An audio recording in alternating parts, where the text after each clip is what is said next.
Good afternoon, everyone. I am Jeneline Basquinas. Me and my group mates are going to discuss about school as a social system. So, before tayo mag-proceed sa formal definition ng school, pag-usapan po muna natin kung ano yung idea or kung ano yung perception natin pag sinabing eskwelahan.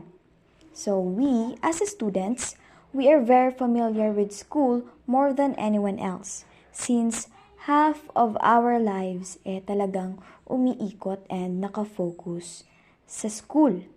So, pag sinabing eskwelahan, 'di ba hindi lang siya basta building, mga students or mga teachers, we are aware na merong namumuno and merong mga staff sa likod ng institution na ito. And we are aware also with our goals. Our main goal talaga is to learn and makapagtapos, to earn a diploma. Bonus factor na lamang yung nakikita natin si crush or makilala natin si the one. Char. But kidding aside, bonus factor talaga yung makakalala tayo ng mga genuine people. Those genuine people na we know for sure, even in the future, will stay by our side. Wow! So, here are the definition of school. So, titignan natin if nagmatch ba yung pagkakaintindi natin or yung idea natin sa eskwelahan to its formal definition talaga. So, here, school is a system of social interaction. And according to Waller 1932, it is an organized whole comprising interacting personalities bound together in an organic relationship.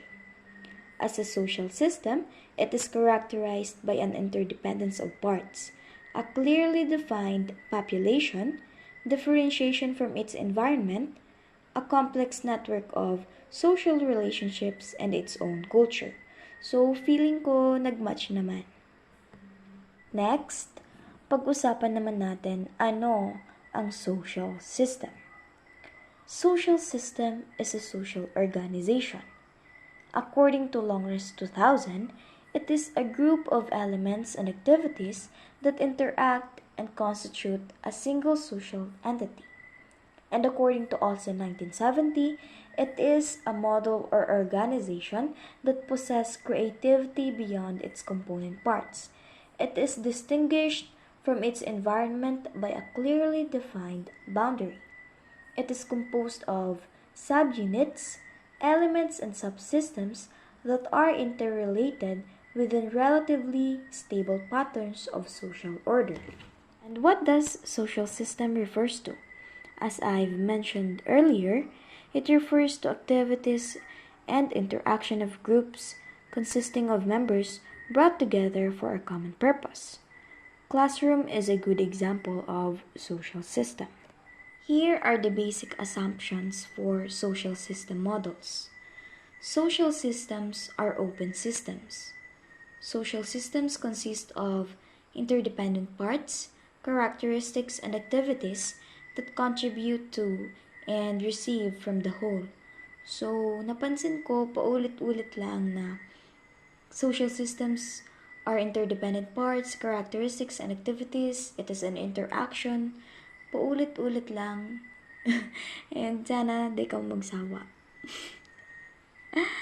So, social systems are peopled, goal-oriented, structural, normative, sanction-bearing, political, and have distinctive cultures.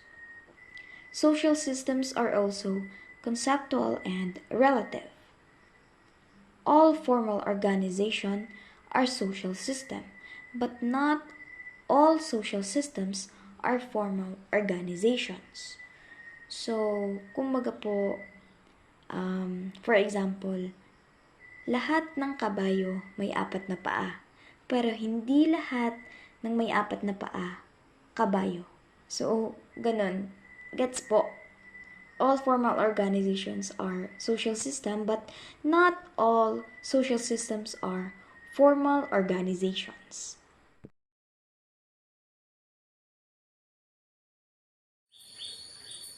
Social system.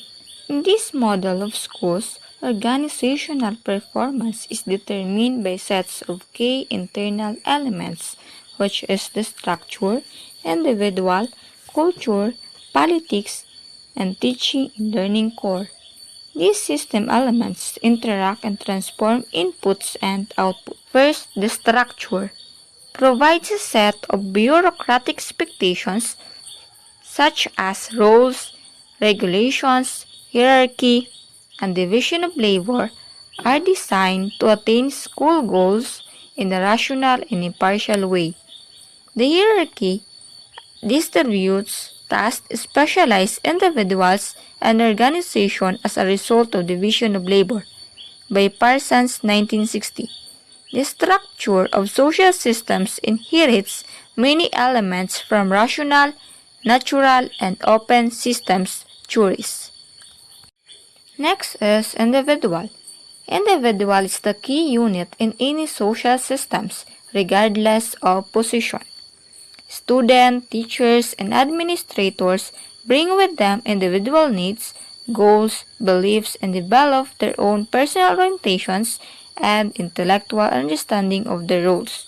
Individual motivation is of particular importance. The third one is culture. Significantly affects the behavior through establishing commitment to share norms among individuals. It can improve and embed the effective functioning of the school depending on the mission and environmental conditions. Organizations need to design their own unique cultures. D.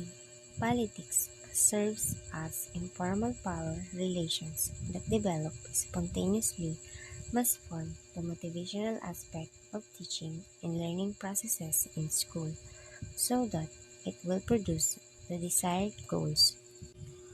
Political system, the set of formal legal institutions that constitute a government or a state.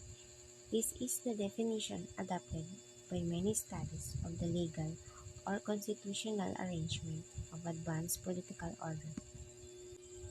More broadly defined, however, the term comprehends actual as well as prescribed forms of political behavior, not only the legal organization of the state but also the reality of how the state functions.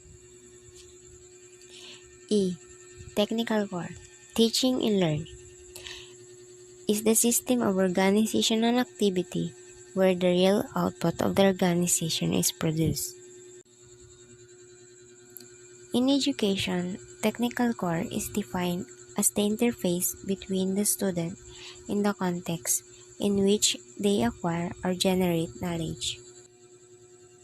By the way, one example of core teaching is a student-led academic learning, which provides students with research-based resources for collaboration. E. Technical core. Teaching and learning is the system of organizational activity where the real output of the organization is produced. In education, technical core is defined as the interface between the student and the context in which they acquire or generate knowledge. By the way, one example of core teaching is a student-led academic learning, which provides students with research-based resources for collaboration. Next, environment is anything outside the system. Environment plays critical to the organizational functioning of schools. It is the system source of energy. It provides resources, values, technology, demands, and history. Research has shown that an engaged learning environment increases students' attention and focus, promotes meaningful learning experience, encourage high levels of student performance, and motivates students to practice higher level critical thinking skills. Outcomes: the product of the organization that is educated students. Performance: outcomes are indicators of a goal accomplishment. Meaning of outcomes in school. Student outcomes typically refers to either the desired learning objectives or standards that school and teachers want students to achieve, or educational, societal, and life effects that result from student being educated. Feedback, internal and external, informs individuals how bureaucratic structure and the informal organization view their behavior. Feedback system in education. Feedback is any response regarding a student's performance or behavior. It can be verbal, written, or gestural. The purpose of feedback in the assessment and learning process is to improve a student's performance. Example of positive feedback to students. Recognizing the student's effort even though they miss the concept of an assignment. For example, I appreciate the hard work you have put into this paper. However, I was hoping you would have included information on the benefits of physical activity. Negative feedback happens when a teacher addresses a class or an individual student who are behaving inappropriate or being disruptive. And negative feedback are important for some students. These are praises or compliments can inspire students to keep up what they do, or even better, can inspire them to improve. Negative feedback is almost like a real check back into life.